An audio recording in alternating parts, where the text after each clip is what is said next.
Yang kedua, bagaimana cara mendapatkan surganya Allah? Apabila ternyata timbangan di atas mizan itu malaikat, catatannya malaikat atid jauh lebih berat daripada catatannya malaikat raqib. Kita bersyukur umatnya Muhammad, karena satu-satunya manusia yang nanti akan mendapatkan hak dari Allah untuk memberikan syafaat bantuan kepada umatnya adalah Nabi Muhammad sallallahu alaihi wasallam. Sehingga mungkin kita tidak dapat jalur pertama, masih ada harapan mendapatkan syafaat dari Rasulullah sallallahu alaihi wasallam. Jemaah yang dimuliakan Allah Subhanahu, bagi umat lain tidak ada jalan, cuma satu jalan saja. Apabila catatan keburukannya lebih berat, sudah pasti neraka dan tidak mungkin lagi mendapatkan pertolongan. Kenapa? Karena hari itu yang mendapatkan syafaatnya Rasulullah adalah umatnya Muhammad sallallahu alaihi wasallam. Siapa umatnya Muhammad? Umatnya Muhammad yang mendapatkan pengakuan langsung dari Muhammad sallallahu alaihi wasallam. Maka mari kita hidup mulai memiripkan kita dengan pribadinya Muhammad sallallahu alaihi wasallam. Jangan terlalu jauh menyimpang. Mau masuk surga seperti Muhammad sallallahu alaihi wasallam, tidak pernah ke masjid, nanti mati baru diantar ke masjid.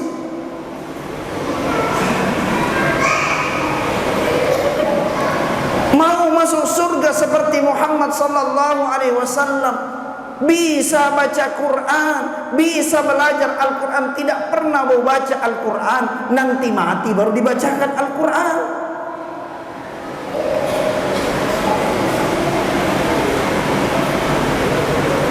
Mau masuk surga seperti Nabi Muhammad sallallahu alaihi wasallam, tapi kalau marah ke orang, benci ke orang selama-lamanya, padahal Nabi tidak pernah benci ke orang, Nabi tidak pernah dendam sekalipun disakiti oleh orang. Jemaah yang dimuliakan Allah, mari kita berpikir cara pertama. Bagaimana caranya masuk surga? Jalan pertama, kurangi dosa, perbanyak pahala. Dan alhamdulillah, Ramadan ini adalah tempatnya itu.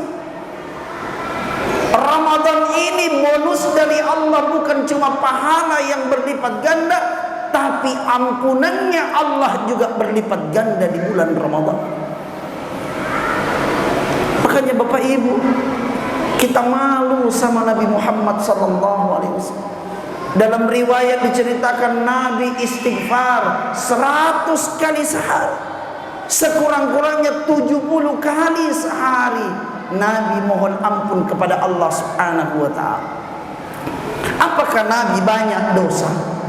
Apakah lebih banyak kesalahan yang dilakukan setiap hari Nabi Muhammad dibanding kita umatnya, sampai harus Nabi beristighfar 100 kali, 70 kali sehari semalam meminta ampunan dari Allah Subhanahu wa ta'ala?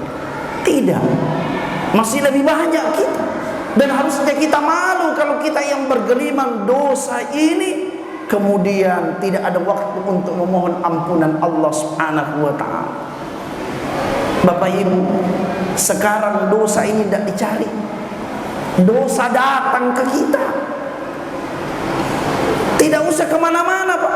Di rumah saja buka kita punya gadget itu, bukannya kita punya HP, kita mau lihat yang baik-baik, yang tidak baik muncul semua di sini. Ghibah, fitnah muncul semua di situ. Dan terkadang kita terpancing untuk ikut itu. Dulu sebelum ada HP, orang mau dosa itu tinggalkan rumahnya dulu baru keluar ketemu dosa. Dulu orang mau lihat paha-pahanya perempuan itu keluar rumah dulu, sekarang tidak perlu keluar rumah. Makanya ada seorang orang tuanya santri cerita sama saya, Ustaz, anakku itu alhamdulillah kalau pulang ke rumah tidak kemana-mana Ustaz, dalam kamar saja. Saya bilang, Bapak tahu apa yang dibikin di kamar? Pegang HP Ustaz. Bapak lihat apa yang dia lihat? Tidak. Tidak boleh sekarang kita berprasangka buruk Pak. Sekarang ini dosa datang ke kita. Dia tidak perlu lewat pintu kamar kita, dia langsung ada di dalam kamar. Dan kalau kita tidak punya iman, kita akan larut terus dalam dosa-dosa, dosa kecil, dosa kecil, dosa kecil. Makanya orang Arab mengatakan la qalili ma'al istimrar wala kathir ma'al istighfar. Tidak ada dosa kecil kalau dilakukan terus menerus, dan tidak ada dosa besar kalau kita senantiasa beristighfar kepada Allah Subhanahu wa ta'ala. Jemaah yang dimuliakan Allah, mari kita lihat Nabi Muhammad SAW mengajarkan kita habis sholat. Apa itu sholat? Af'alun wa aqwalun muftatahatun bitakbiri wa muftatamatun bitaslimi bisyara'ita makhsusah. Perkataan perbuatan yang dimulai dengan takbiratul ihram diakhiri dengan salam.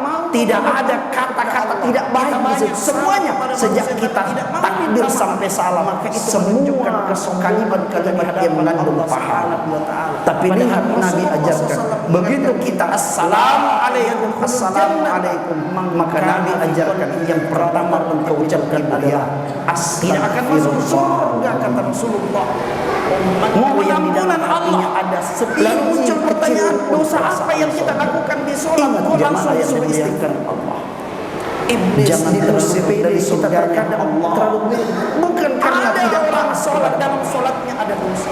Iblis diusir oleh Allah dari surganya, Allah dilaknat kita karena kesombongan. Kita ucapkan tidak ada. Maka kalau kita hidup kecuali Allah, sudah punya salah, tidak mau minta maaf, sudah punya dosa, tidak mau beristighfar kepada Allah Subhanahu wa ta'ala, kita sedang mempertontonkan kesombongan kita di hadapan Allah Subhanahu wa ta'ala. Dan bagaimana kita akan mendapatkan surganya Allah kalau justru yang dibenci oleh Allah Subhanahu wa ta'ala justru itu yang kita ingin. Mari tunjukkan kita umatnya Muhammad. Muhammad tidak pernah menunjukkan dirinya pribadi yang berlebihan, sekalipun hakikatnya dia punya saya. Maka jemaah yang dimuliakan Allah, mulailah dari sekarang kita perbaiki hablum minallah.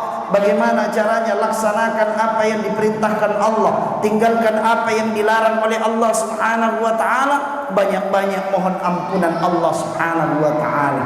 Apalagi tinggalkan apa yang dilarang oleh Allah Subhanahu wa ta'ala. Hidupkan sunnah-sunnah Rasulullah sallallahu alaihi wasallam. Maka insya Allah kita akan menjadi pribadi-pribadi yang mirip dengan Nabi Muhammad sallallahu alaihi wasallam. Kenapa? Karena prototipenya orang yang masuk surga itu adalah yang mirip dengan Nabi Muhammad sallallahu alaihi wasallam. Kenapa Bapak Ibu? Karena orang yang pertama masuk surga adalah Muhammad, maka orang yang mirip dengan Nabi Muhammad bukan wajahnya Bapak Ibu, tapi akhlaknya, ibadahnya, insya Allah itulah yang akan menyusul di belakang Rasulullah sallallahu alaihi wasallam. Bapak Ibu yang muliakan Allah, oleh sebab itu dalam sebuah hadis qudsi Allah Subhanahu wa ta'ala mengingatkan kita, kullu bani Adam khata'un, semua anak cucu Adam itu bersalah. Wa khairul khata'in at-tawwabun, tapi sebaik-baik orang yang bersalah adalah orang yang selalu bertaubat kepada Allah Subhanahu wa ta'ala. Tidak ada kita yang tidak pernah berdosa Bapak Ibu. Rasulullah SAW mengatakan al-insanu mahallul khata'i wan nisyan, manusia tempatnya salah, tempatnya khilaf, manusia tempatnya dosa. Tapi Allah dalam sebuah hadis qudsi mengatakan sebaik-baik orang yang banyak salahnya, sebanyak-baik orang yang banyak dosanya adalah orang yang selalu bertaubat kepada Allah Subhanahu wa ta'ala.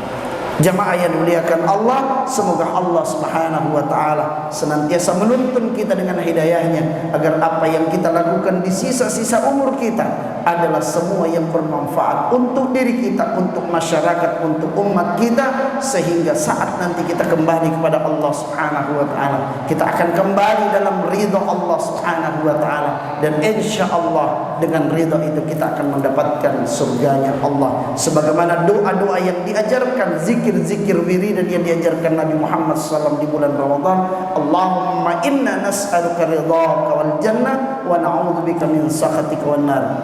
Ya Allah, kami memohon ridho dan surgamu ya Allah, dan lindungi kami dari azabnya neraka. Hadanallahu wa iyyakum ajmain. Wabillahi taufiq wal irsyad. Wassalamu